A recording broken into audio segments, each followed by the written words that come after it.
I'm Catherine. I'm 32 years old and in my third year of marriage. Finally, I became pregnant with our long-awaited first child. I thought I was a very happy stay-at-home wife. My husband, John, is a 35-year-old ordinary office worker, 3 years older than me. We met at work. We were working for the same company, but in different departments. John was in sales, and I was in administration. Initially, we had no interaction, but we started talking at a company drinking party. From there, we somehow became attracted to each other and started dating. Our relationship went smoothly, and a year later, he proposed. After the wedding and registering our marriage, I quit my job to enjoy married life. Everyone envied us, saying things were going very smoothly. John's parents were also very nice people. I had no doubts about marrying him. The only concerns were that John had never lived alone, and I suspected he might be a mama's boy. I didn't like the idea of him being a mama's boy, but his mom was a very nice person. Aside from that, everything should have been going smoothly. It was supposed to. But since I got pregnant, John's behavior has been a bit strange. Is this what they call the male version of maternity blues? Or is there some other reason? I was thinking about such things. Though I was supposed to be happy about the pregnancy, not everything was pleasant. My own health started to decline. I suffered from severe morning sickness. I especially couldn't stand the smell of cooking. This smell of rice cooking, even the smell of fabric softener was unbearable. Gradually, I became unable to do household chores. At first, even though it was tough, I would get up with John in the morning and make breakfast. But gradually, even getting up in the morning became difficult. My mood was down, and the hardest part was the smell of rice cooking. Just that smell made me feel sick, and I had to run to the bathroom. At first, John looked worried about me, but lately, he's been ignoring it. He seemed to have become numb to my condition completely. Honestly, I never thought pregnancy could be this tough. The anxiety of my belly growing, feeling useless staying at home, the way John looks at me, everything became unbearable. It was what you might call maternity blues. But having a child is a big deal. So I thought I should persevere. But my pregnant body wouldn't cooperate. John wasn't understanding at all. Have you noticed you've been particularly bad lately? I'm sorry. I've been feeling unwell. I go to work even when I'm feeling sick. Pregnancy is tough on the body. At least do some housework. I have quite a bit of time while at work. But what are you doing? I'm mostly sleeping because it's tough. While I'm working hard at my job, you're just napping, living the life, huh? So when is this sickness supposed to get better? It seems to continue until giving birth for some people. Do you plan to laze around for several more months? You're becoming like this because you're lazing around doing nothing. What do you mean by that? Move a little, you're getting fat. I'm pregnant. No, you're using pregnancy as an excuse, but you've gained too much weight. Indeed, I had gained too much weight. I had a lot of weight gained due to eating to alleviate my morning sickness. I have been eating more because of my morning sickness. I feel sick if I don't eat. I know, you even keep bread on the bedside table. You can go get that much, can't you? Does getting pregnant mean you start living just as your desires dictate? You don't even prepare meals for me, yet you're eating bread and living it up, huh? I wish I could live like that too. Waking up and just munching in bed without doing anything, then taking a nap once you're satisfied. I became sad. To think that's how John saw me. Since I was also having a tough time, he didn't have to say it like that. John, who had been indifferent until then, started to put me down after that. I wish I had never gotten pregnant. I found myself thinking. A few days later, an incident finally happened. Hey, wake up. Saying that, John flipped my blanket. Not making anything today either. Don't use pregnancy as an excuse. Suddenly, John said that to me. That added insult to injury since I still couldn't stand the smell of cooking rice. Make some food while I'm at work. My parents are coming over today too. So make something decent for once. That day was the day my in-laws were supposed to bring over some baby preparation items. We were planning to have a meal together afterward. I still can't stand the smell of cooking rice, so I was thinking of ordering takeout. You're going to take a luxurious nap, huh? I'm sweating it out at work in the meantime. I'm sorry. Who do you think provides the food you eat? Who do you think made it possible for us to have our own home? Don't you think of giving something back to me, Catherine? Lazing around and sleeping all day, and when I say a little something, you're sick? If that's the case, I don't want a child. Pregnancy isn't an illness. Don't use it as an excuse. Choose between making food or leaving while I'm at work. Saying that, John left for work. I was left stunned on the spot. I never imagined John thought of me that way. But in that situation, I didn't think I could cook. Even if he says prepare it, we don't have any vegetables or meat at home. Even if I order from an online supermarket and make something, I'm not sure if it'll be ready by the time John comes home. Wondering what to do, I decided to ask someone for help. I somehow managed to prepare a meal and waited for John to return. John's parents arrived before him. I ushered my in-laws into the living room and we all waited for John to come back. Finally, John returned. Welcome back. Oh, finally decided to shape up. See, you can do it if you try, LOL. Saying that, John came into the living room. Dad, Mom, you're already here. Sorry for being late. You're about to have a baby, so you need to work hard. It can't be helped. That's right. We're looking forward to the baby. Here, this is for the baby. It was fun choosing it. Saying that, my mother-in-law handed me the baby preparation items. Wow, I was just thinking of buying this. I wasn't sure which one was good. It's the one that was #1 in the magazine reviews. Thank you so much. I wanted that baby carrier. It was the one I was torn between two choices until the end. An experienced mom from the neighborhood told me about it. Then she said this one was good. I'm glad you liked it. Thank you, Mom. It's been a while since I've seen Catherine looking so lively. She's been sleeping all the time lately, saying she's not feeling well. Pregnancy isn't an illness, after all. Let's have some dinner. Saying that, I started preparing the meal. As I began setting the dishes on the table, my mother-in-law helped me out. When everyone had gathered around the dining table, John threw the food away. Terrible cooking. Don't serve food worse than garbage when you're a stay-at-home wife. He actually threw the food I had made into the trash. It went straight to the garbage can. Then, John did something unbelievable with the other dishes. He poured the food over my head. I couldn't understand what was happening, but something was flowing down from my head. That sensation was the only thing I was sure of. What are you doing? The first to speak up was my mother-in-law.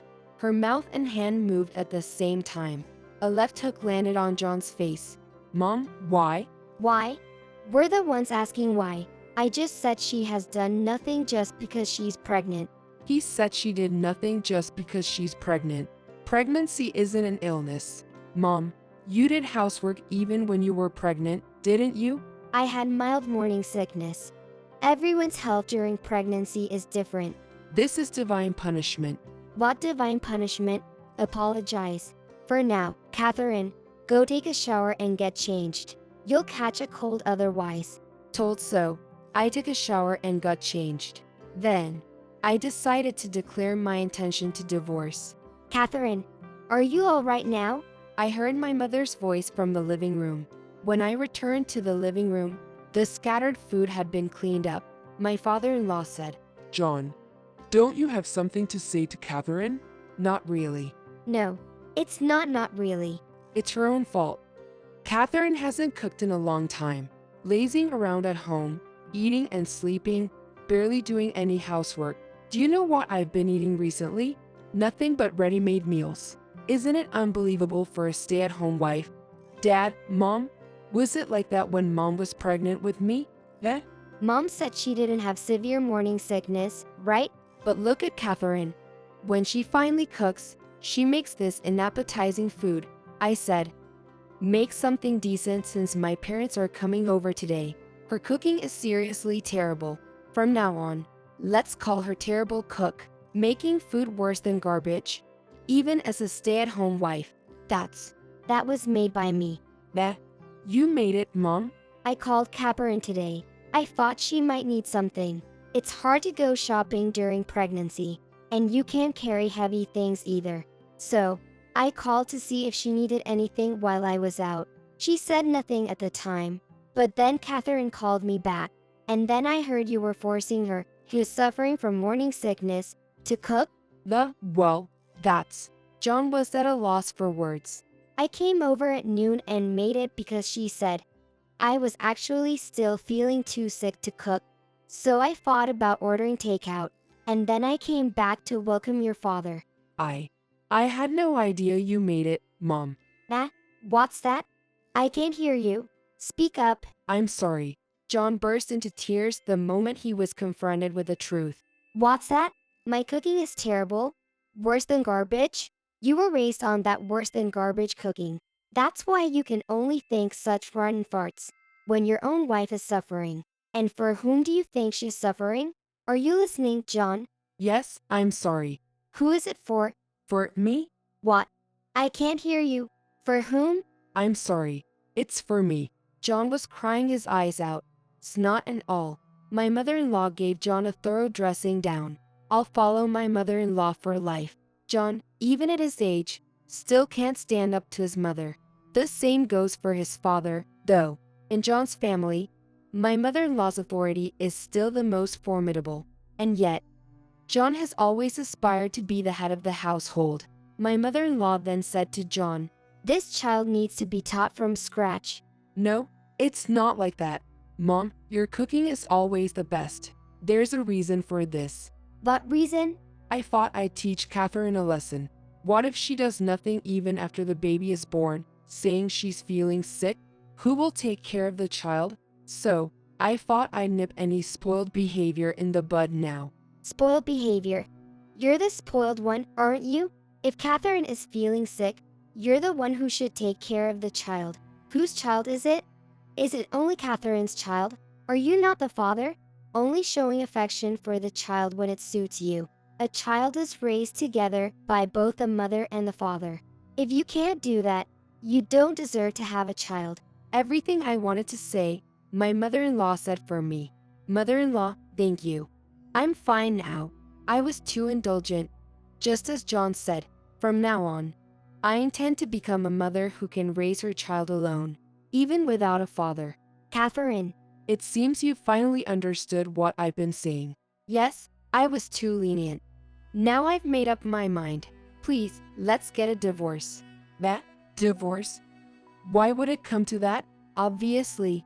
Here, this is the divorce papers, saying that I placed an envelope with the divorce papers on the table. Catherine, wait. Let's start this over again. Father-in-law, thank you. I've made up my mind. No. Isn't divorce going too far? I took out the contents of the envelope. At that moment, the color drained from John's face. What's the matter, John? That needs to be signed by your father-in-law and mother-in-law too. Wait, please. What's wrong? Nothing. Never mind. John hurriedly tried to hide the contents of the envelope. Can I have a look at it then? It seemed John was determined to hide it to the death, and no wonder. What was then revealed was evidence of John's affair. It turned out John has been cheating. His affair was with an old childhood friend, Betty, who recently returned from abroad. One day, when John left his smartphone at home and went to work, a message came in. The display showed it was from Betty. Curious, I hired a detective to investigate, and lo and behold, out came a flood of evidence of infidelity. Was there something in the envelope you couldn't show? I asked innocently. Of course, there was, because I just got changed and brought the evidence photos with me. This is truly divine retribution. If John hadn't thrown away the food, I might have considered turning a blind eye. I was anxious about becoming single too, but the moment he dumped the food on my head, all those thoughts shattered. I'm definitely getting a divorce. I'm definitely going to make him pay. That's what I ended up thinking. I was fully awakened then. No more regrets. I'll raise this child on my own. John, show it now. No way. John was screaming and crying. John has been cheating. The contents of the envelope are the divorce papers and photos of John's affair. No. John went crazy. I finally said it. His parents were stunned. John, is this true? Give it here. My mother-in-law moved John's hand away, and there, the photos of Betty and John's affair were revealed. This is different, Mom, Dad. Listen to me. What's different, you child? Just then, whether it's good timing or bad, the doorbell rang. I'll get it. John quickly headed to the entrance. I followed behind. Betty, what are you doing here? What do you mean? Your mother-in-law called me. She said we were having a baby shower today. Come on in, Betty. It's a bit messy though. Here's a present for the baby. Wow. Thank you so much for your thoughtfulness. I welcomed Betty inside. John was completely in a daze. Actually, I had asked my mother-in-law to invite Betty over. Betty. As soon as Betty entered the living room, she sensed the atmosphere, and she quickly spotted the photos on the table. Oh, am I intruding? What's this all about? I was just listening to John's troubles. So there's nothing shady going on. Then why are there photos of you entering a hotel? Well, you can't exactly complain about your wife in public, can you? John was troubled. He was upset that Catherine hasn't been doing anything around the house since she got pregnant. Of course, I don't have kids, so I don't know how tough morning sickness is. But I was just giving him advice because he was fretting. Just comforting him. And yet, you accuse me of having an affair? How rude. Betty, explain to them it was just a joke. If you're upset that Catherine hasn't been doing anything since she got pregnant, didn't you say, maybe it's time to teach her a lesson? What? You took that seriously? Wasn't it serious?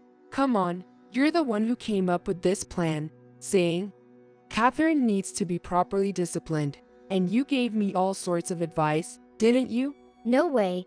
You actually threw away the food? I did. What do we do now, Betty? And it wasn't even Catherine's cooking, it was my mom's. What? That's hilarious. No, it's not hilarious. Help me out here. It was just a joke. You weren't supposed to take it seriously. Didn't you say, I'm going to be the head of the household? My idea of being the head of the household is someone who flips the table saying, I can't eat this gerbil food. Anyway, apologize to Catherine. Catherine, my bad.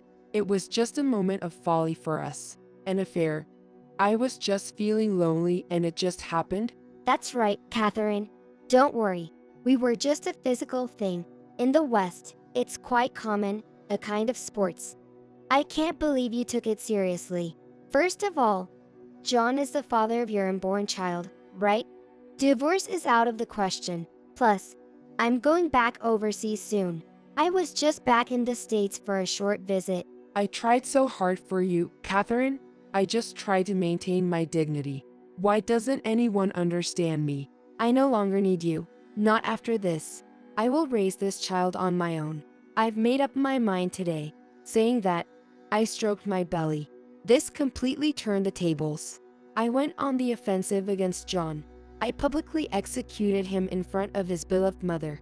I have a duty to protect this child. But I'm enough on my own. You're unnecessary. Go to Betty or wherever. I shouted that in the end. John was genuinely scared when I suddenly yelled. No, I seriously can't do this. John's just a childhood friend. I can't see him as a romantic partner. Plus, he aspires to be the head of your household. In John's house, it's a matriarchy, and everyone's under his mom's thumb. I understand his sentiment, but my type is someone who practices ladies first. Throwing away food is absolutely unacceptable. Betty? Catherine, I was wrong. I was out of my mind. We have a child. No divorce. No, it's divorce. One child is enough. I don't need someone who looks like an adult but can only think like a child. Don't children need a father? If he's a father, I don't need a father who's just for show. Betty, you'll receive your punishment as well. And of course, so will John. You're entirely at fault. Write the divorce papers now. Mom, do something, please. There's nothing I can do about this. First, apologize to Catherine. I'm sorry. John said that while sniffling. Catherine, I'm truly sorry for what my son has done. I'll retrain him again. No, Mel.